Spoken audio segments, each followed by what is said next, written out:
A Câmara de Vereadores realizou audiência pública para debater o projeto de lei do Executivo 47 de 2024, na tarde da última quinta-feira. A proposta pretende transformar a área funcional de interesse ambiental do Arroio Vieira em uma unidade residencial. O PL ainda estabelece uma redução na área de preservação permanente no entorno dos cursos d'água, de 50 para 15 metros. O documento afirma que essa redução será permitida desde que não haja ocupação em áreas com risco de desastre e desde que sejam observadas as diretrizes dos planos de recursos hídricos, de bacia, de dragagem ou de saneamento básico. O membro da ONG Centro de Estudos Ambientais e especialista em direito ambiental, Antônio Soler, explica que a área em questão foi considerada funcional de interesse ambiental pelo Plano Diretor de 2008. A proteção mais detalhada veio com a Lei 6.744, de 2009, que estabeleceu o regime urbanístico, fruto de luta do movimento social. Mas ela não protegia especificamente com detalhes, né? Então, na prática, não havia uma proteção, não havia uma garantia de que a área seria protegida, né? Apesar dela ser uma área genericamente protegida, né? Depois de muita luta, de muitas ações, né? Inclusive de movimentos locais ali, do entorno do Arroio Vieira, né?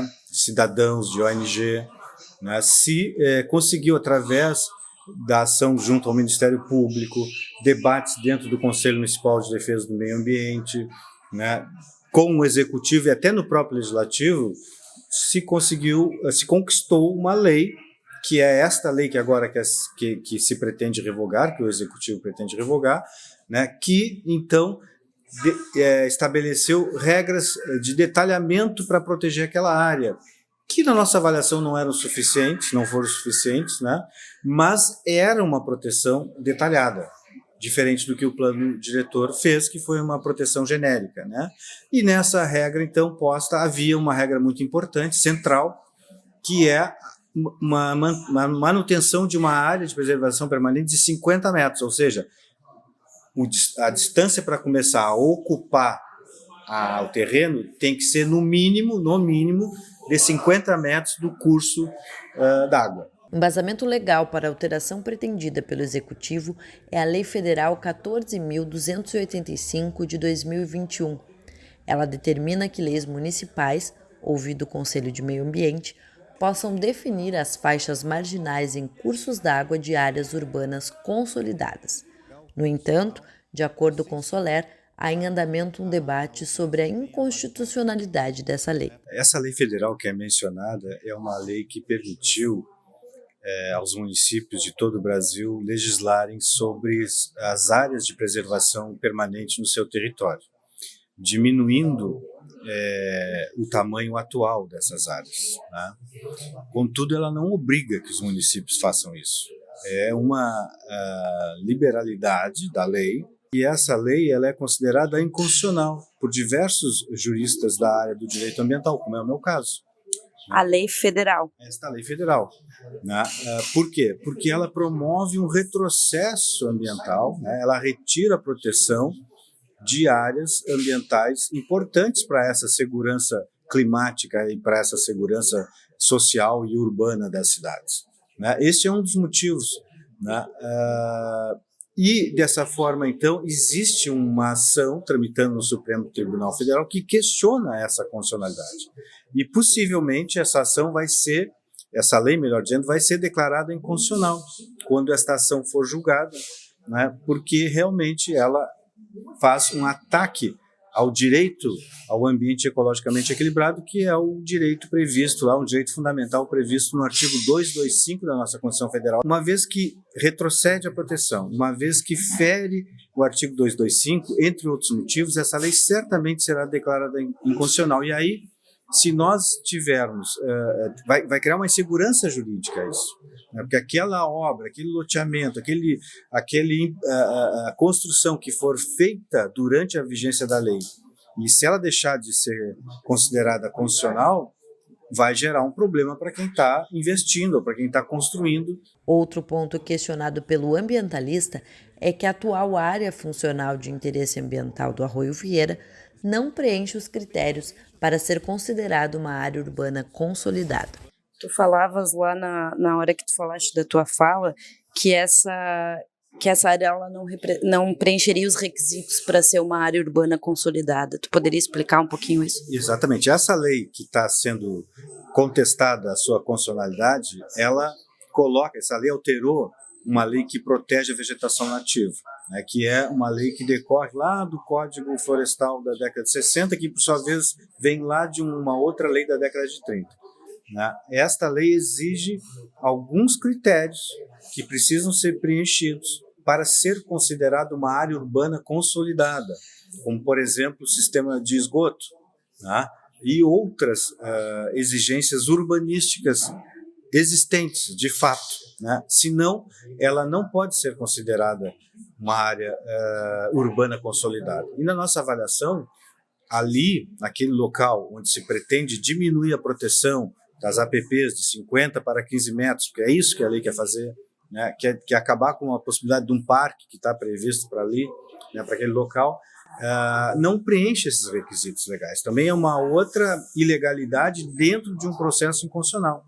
Apesar de a proposta ser do Executivo, não houve a presença de nenhum representante do governo municipal. A audiência pública é um requisito legal para os projetos de lei que envolvam discussões sobre o plano diretor e foi convocada pela presidente da Comissão de Constituição e Justiça, vereadora Laurinha, do MDB. Segundo a parlamentar, a audiência foi mantida para cumprir os prazos legais e permitir a participação dos presentes. Não é um querer político deste ou daquele mandato. A CCJ tem prazo estabelecido para ficar com os processos, e esse processo esteve na CCJ de 9 de julho a 9 de outubro, para que pudesse ser consultado, enfim, e a CCJ tinha a obrigação de chamar a audiência pública. Nós chamamos no limite máximo possível do nosso tempo de parada do projeto dentro da CCJ. A audiência pública foi marcada por Vossa Excelência, o presidente, em 11 de outubro de 2024, conforme o edital anexado e datado tal audiência para a data de hoje. O referido projeto tramita nesta Casa Legislativa há mais de 90 dias. Todos os projetos, sem exceção, estão disponíveis para consulta dos vereadores a partir do momento que chegam à casa. A audiência pública por esta comissão teve o pedido de publicização há mais de 20 dias. E essa CCJ informa que está fazendo o trâmite legal determinado dentro dos prazos condizentes com as necessidades dos processos. A vereadora professora Denise, do PT, afirmou que, apesar dos trâmites para a convocação da reunião estarem dentro da legalidade, a baixa divulgação comprometeu o debate. Todas as audiências públicas obrigatórias, tanto da COFCE, que é a Comissão de Finanças, quanto da Constituição e Justiça, elas são publicizadas, elas têm um prazo, né, para que sejam publicizadas, para dar ciência para a sociedade. Como é que funciona hoje? Hoje é via site da FAMURS, e nem todo mundo tem acesso a esse site, porque tem que buscar lá várias abas, mas aqui nós temos um rito dentro da casa, que normalmente nos avisarem com antecedência para nós nos organizarmos, organizar a sociedade interessada nos diferentes temas, para que elas possam estar aqui. E, infelizmente, neste caso, nessa situação específica, a casa não divulgou o suficiente para que viessem mais pessoas. Nós soubemos ontem via e-mail, né, na parte da tarde, inclusive, conseguimos aí avisar em alguns grupos, né, que iria acontecer, porém, mais pessoas poderiam estar aqui, porque é um projeto de interesse da comunidade do Rio Grande. Nossa obrigação, enquanto Câmara, é ir além das questões legais, porque temos as questões morais. E moralmente um projeto que versa sobre diversos interesses, e nós sabemos que tem um interesse de cunho imobiliário, né, de especulação imobiliária nessa região, nós precisamos dar uma ampla divulgação, e que não ocorreu. Durante a audiência, o vereador Júlio César Pereira, do MDB, fez um pronunciamento em que salientou a necessidade de que a área seja regrada, preservando a distância mínima de 15 metros do leito do Arroio Vieira e liberando o restante para atividade habitacional. E a proposta aqui, encaminhada pelo Executivo Municipal, exatamente preserva o que diz a legislação federal e libera o restante daquela área para atividade habitacional, que é uma carência muito grande do nosso município. São milhares de pessoas que não têm residência própria e se nós autorizarmos hoje aqui a construção de residências, de moradias naquela área, preservando os 15 metros de distância de cada lado do arroio lá existente, nós com certeza vamos estar incentivando a política habitacional do nosso município, que poderá até ser utilizando o programa Minha Casa Minha Vida, com financiamento também governamental, poderá ser, porque os financiamentos estão aí à disposição, através da Caixa Econômica Federal. Nós sabemos que a grande maioria dos financiamentos habitacionais são feitas com recurso fundo de garantia e dos programas habitacionais do governo federal. É evidente que a gente tem uma brutal injustiça habitacional na cidade, né? Há muitas pessoas que não têm o seu direito à habitação assegurado, mas ele não se resolve destruindo atacando um outro direito, que é o direito ao meio ambiente ecologicamente equilibrado.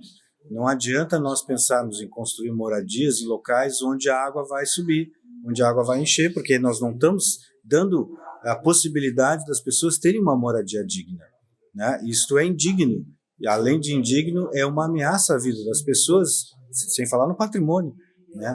Então, há que se buscar locais adequados para se construir moradia para quem precisa, né? E também há que se pensar em vários vazios urbanos que estão aí para especulação imobiliária, né?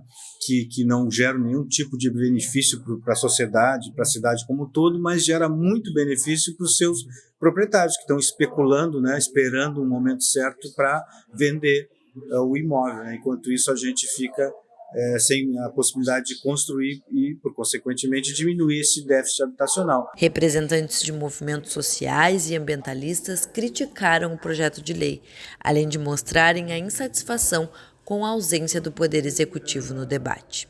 Se eu venho a uma audiência e há um conceito de que a audiência precisa ter alguém que possa ser questionado, desculpa, senhora presidenta, mas cadê o Executivo para que eu possa questioná-lo? O que todos nós sabemos muito bem é que uma audiência pública serve para dirimir dúvidas, serve para orientar a sociedade civil. É um instrumento de participação popular que deve ser estimulado sempre.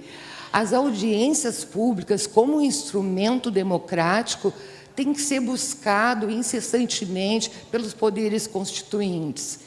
Então, hoje, com muitas dúvidas a respeito do projeto de alteração do plano diretor, eu imaginava que eu teria aqui pessoas com conhecimento técnico para nos esclarecer, mas eu não estou vendo.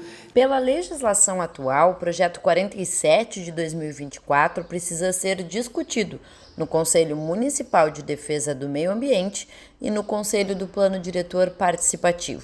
A Lei 6.585 de 2008 dispõe sobre o Plano Diretor da cidade.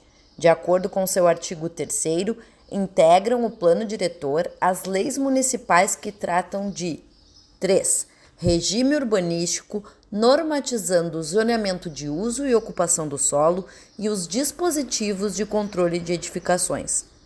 Conforme o artigo 158 da mesma lei, uma das atribuições do Conselho Consultivo do Plano Diretor é justamente a de debater e emitir parecer sobre propostas de alteração da lei do Plano Diretor. Em contato com a presidente do Conselho e secretária de Coordenação, Planejamento e Regularização Fundiária, Rúbia Amara, ela afirmou que a proposta do Executivo em debate não foi analisada pelo Conselho.